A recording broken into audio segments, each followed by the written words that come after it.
Поисковики проекта «Информбюро» разыскали родственников краснофлотца Максима Алексеевича Трофимова, уроженца села Ношуль Прилузского района Коми. Он числился в списках личного состава тральщика «Фугас» краснознаменного Балтийского флота. В августе 1942-го корабль подорвался на немецкой мине, весь экипаж погиб. Останки «Фугаса» спустя много лет обнаружили водолазы-исследователи. Морякам-героям отдали воинские почести. Капсулы с грунтом с места затопления корабля вскоре передадут родственникам. Алексей Корчма продолжит тему.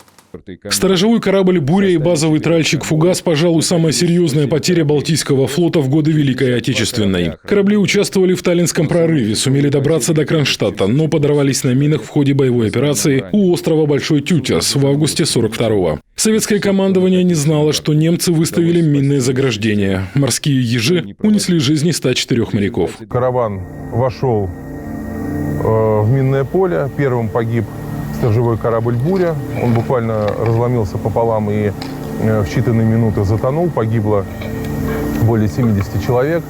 И затем, через некоторое время, погиб тральщик «Фугас». Они лежат рядом на расстоянии 1,5 морских миль друг от друга. Оба разорваны пополам.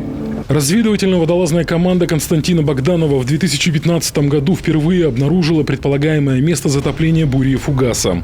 Гидролокационная аппаратура показала покореженную груду железа, глубокую яму и большой понтон.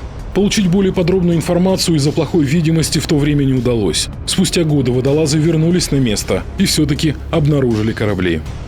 Могилами моряков считаются те корабли, на которых они погибли. Это с точки зрения такой моральной и исторической.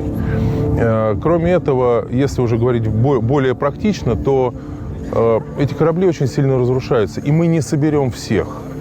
Мы можем собрать там несколько фрагментов, мы никого по ним не опознаем. Поэтому и с технической, и с человеческой точки зрения это абсолютно бессмысленно, и пускай они покоятся там, где их застало 24 августа 1942 года. Водолазы подняли с дна моря корабельные рынды. Теперь они часть мемориала на острове Гогланд в память о погибших моряках «Бури» и «Фугаса».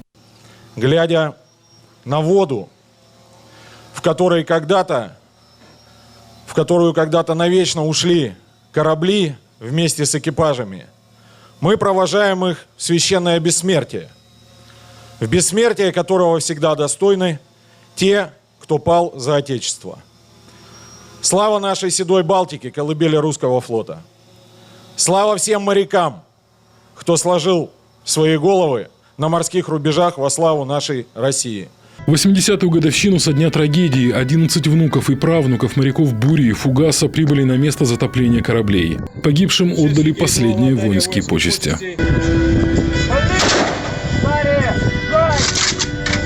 В списках личного состава тральщика «Фугас» числится и наш земляк Максим Алексеевич Трофимов. Родился в селе Ношуль Прилузского района. В 1937 году был призван на военно-морскую службу. А за несколько месяцев до этого у него и супруги Павлы Васильевны родилась дочь Татьяна.